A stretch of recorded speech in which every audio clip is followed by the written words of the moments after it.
Hello everyone and welcome to my channel. এখন আমি যে বিষয়টা নিয়ে কথা বলবো সেটা হচ্ছে পুষ্পা টু। এইটা আমি দেখে এলাম। হ্যাঁ, তবে একটা জিনিস আমি মেনশন করে দিই, এই পোস্টারটা একটু পুরনো পোস্টার। 6 ডিসেম্বরে আগে পুষ্পা টু রিলিজ হওয়ার কথা ছিল, কিন্তু ওটা তো আজকে রিলিজ করেছে। তো এটা হচ্ছে একটু পুরনো পোস্টার, তাই ডেটটা একটু ভুল আছে। তো সেটা আমি আগে থেকে বলে দিলাম।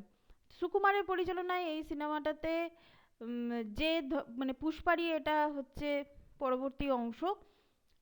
তো এখানে আমি যদি বলি যে প্রথমে আমি যেগুলো আমার ভালো লেগেছে সেগুলো আমি আগে বলে নিই। প্রথমেই বলবো যে যাত্রার একটা যে সিন আছে, সেই সিনটা আমার দুর্ধর্ষ লেগেছে। সেটা নিয়ে আমি অবশ্যই ব্যাখ্যা করব। সেটা হচ্ছে যে একজন মানে একটা ছেলে সে জানতে পারছে যে সে বাবা হতে চলেছে। সেই ছেলেটার ক্ষেত্রে বা সেই মানুষটার ক্ষেত্রে খুব আনন্দের সময়, কিন্তু সে মানে সে আনন্দের সঙ্গে সঙ্গে তার চোখ দিয়ে জল। সে মেয়েদের মতো শাড়ি পরিধান করে সে দেবীর কাছে প্রার্থনা করছে যে আমার যেন কন্যা সন্তান হয়। কারণ কি, পুত্র সন্তান হলে সে পিতৃ পরিচয় দিতে পারবে না, কিন্তু কন্যা সন্তান হলে মেয়ে তো অন্যের বাড়ি চলে যাবে। তো এই সিনটা যেভাবে স্টেজ করেছে সুকুমার, আমার কাছে দুর্ধর্ষ লেগেছে। এই জায়গায় পুষ্পা এবং শ্রীবল্লী যে ধরনের অভিনয় করেছে, মানে আমার তো দারুণ, মানে বীভৎস লেগেছে আমার এই জায়গাটা। তারপর সামে শ্রীবল্লী তো তার হাজবেন্ডকে তো নাম ধরে ডাকে না, স্বামী বলে ডাকে।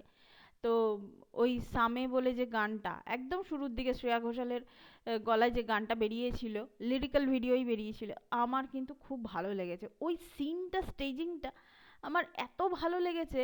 উম, মানে এখানে যেন কোথাও যেন আমি পুষ্পাকে একটা ছেলে নয়, আমি যেন পুষ্পাকে এখানে সুকুমার এখানে মানে পুষ্পাকে যেন একজন মেয়ে হিসাবে, মানে আমি যেন তাকে মেয়ে হিসাবে দেখছি একজন। এবং সেটা Allu Arjun as an actor কিন্তু দারুণভাবে সেটা ফুটিয়ে তুলেছে।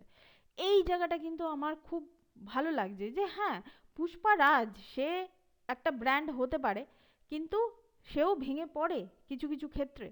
তারও একটা ক্ল্যারিটি দরকার, তার বংশ পরিচয় নিয়ে তারও একটা ক্লোজারের দরকার।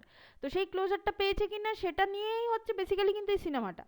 ফালতু ফালতু এই ফাহাদ ফাজিলকে নিয়ে এসে, মানে ফাহাদ ফাজিলের মতো একজন অভিনেতাকে, এত পরিণত একজন অভিনেতা, তাকে এখানে না, আমি না সেকেন্ড হাফে, ফার্স্ট হাফটাতে তবুও আমার ভালো লাগছিল, সেকেন্ড হাফটাতে না আমার পুরো তাকে কমেডিয়ান মনে হচ্ছে। একটা মানে চন্দন কাঠ সে স্মাগলিং হচ্ছে, সেটা সে ধরতে পারেনি। সেখানে একটা সিন আছে যেখানে আমি পুষ্পারাজকে দেখতে পাচ্ছি একদম উঁচুতে দাঁড়িয়ে, তার পেছনে একজন মাথায় ছাতা ধরে আছে। সেখানে পুষ্পারাজের যে বডি ল্যাঙ্গুয়েজ, আর নিচে একজন আইপিএস অফিসার সে হতে পারে পুষ্পারাজ, তার সে একটা ব্র্যান্ড, সে অনেক কিছু, কিন্তু একজন আইপিএস অফিসারও তো খুব একটা কমা কিছু নয়। তো এই শেখাওয়াতে যে চরিত্রটা, ওই জায়গাটা পুরোপুরি সে কমেডি করলো। আজকে ওই সিনটা নেহাত ফাহাদ ফাজিল খুব ভালো অভিনেতা বলে না, ওই সিনটাকে সে তুলে দিতে পেরেছে। নাহলে ওই সিনটা, আমি ভাবছি যে ওই সিনটা রাখার দরকারটা কি ছিল। তো শুধু শুধু একটা ব্লাস্ট দেখিয়ে দিলেই তো ব্যাপারটা মিটে যেত, বরঞ্চ ভয়ঙ্কর ব্যাপারটা আরো বেশি ভালো করে হতো। ওই কমেডি করতে করতে ব্লাস্ট হচ্ছে। তো সেই হিসাবে আমার ওই সিনটা যতটা ভালো লাগার কথা ছিল ততটা আমার ভালো লাগেনি। হ্যাঁ, তবে চন্দন কাঠ যে স্মাগলিং হচ্ছে ওই সিনটাতে একটা উত্তেজনা এরা ক্রিয়েট করতে পেরেছে। আমি ভেবেছিলাম এই সিনেমায় ফাহাদ ফাজিল আর আল্লু অর্জুন মানে দুজনে ফাটিয়ে দেবে, এখানে আর কেউ কোনো স্পেস পাবে না, কিন্তু এখানে স্পেস পেয়েছে শ্রীবল্লী আর পুষ্পা। এখানে শ্রীবল্লী আর পুষ্পার যে কটা সিন আছে, হ্যাঁ কিছু সিন আমার প্রথম দিকে একটু ওই ফিলিংস না ফিলিংস, ওই সব সিনগুলো আমার কাছে একটু বাড়াবাড়ি মনে হচ্ছে, কিন্তু এনিওয়ে ওটা মানে খুব একটা অসুবিধা লাগছে না। তো সেই হিসাবে ওই মাংস রান্না করতে গিয়ে মাংসে নুন কেন বেশি হয়েছে, তারপরে যে সিনটা যেটা হয়েছে, আর তারপরের ওই সেই গান, মানে মানে আমার মনে হচ্ছিল ওটা কেন হচ্ছে, মানে জিনিসটা কেন দেখাচ্ছে, মানে ওটাকে মানে অফ করলেও কোনো অসুবিধা ছিল না। আচ্ছা যাই হোক, সেটা পরিচালকের ডিসিশন, তিনি যেটা করেছেন করেছেন। কিন্তু এখানে শ্রীবল্লী আর পুষ্পা কে সত্যি খুব ভালো লেগেছে। শ্রীবল্লী ওই যাত্রার যে সিনটা আছে, ওই সিনটা শেষে শ্রীবল্লীর একটা ডায়লগ আছে তার হাজবেন্ডকে নিয়ে, ওখানে কিন্তু সত্যি সে খুব ভালো অভিনয় করেছে। এখানে রশ্মিকা ভালো অভিনয় করেছে ওই জায়গাটাতে, ওই সিনটা আমার ভালো লেগেছে।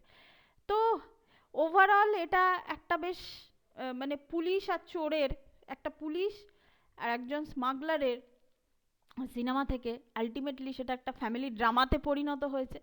যদি ফ্যামিলি ড্রামাই দেখাতে হতো তাহলে ফ্যামিলি ড্রামাই দেখানো হতো, কিন্তু ওই শেষের অ্যাকশন দৃশ্যটা তো ভালো লেগেছে, সেটা আল্লু অর্জুন করছে বলে ভালো লেগেছে। এবং আমার আরেকটা জিনিসও ভালো লেগেছে, শেষের অ্যাকশন দৃশ্যতেও কিন্তু এখানে দেখানো হয়েছে যে আল্লু অর্জুন শাড়ি পরে আছে। আমার কিন্তু এই জিনিসটা খুব ভালো লেগেছে। আমার কিন্তু এই যে শাড়ি পরে যে কটা জায়গা আল্লু অর্জুন ছিল না, আমি কিন্তু সত্যি কথা বলতে একটা পুরুষকে দেখছিলাম না, আমি কিন্তু একজন নারীকে দেখছিলাম, যে যার সঙ্গে মেয়েরা রিলেট করতে পারবে। তো এরকম একজন নারীকে আমি দেখছিলাম এই দুটো সিনে। আমি সুকুমারকে আমি 100-এ 100 দেবো, কিন্তু বাদ বাকি স্ক্রিন প্লে লেভেলে যা হয়েছে, আমার ফাহাদ ফাজিলের জন্য তো ওরকম ধরনের একজন অভিনেতাকে এই ধরনের সিনেমাতে নিতে গেলে না, তাকে মানে প্রপার স্পেস দিতে হয়। এই স্পেস না দিলে, আবার পার্ট 3 আসছে, আশা করছি ফাহাদ ফাজিলের চরিত্রটা হয়তো ওখানে কোনো স্পেস পাবে।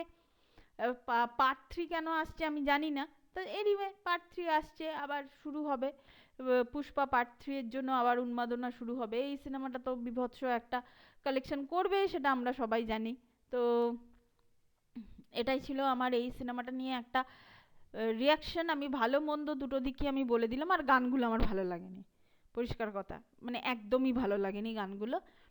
তো thank you so much, that's all. Please keep watching and please subscribe my channel. Till then, good by.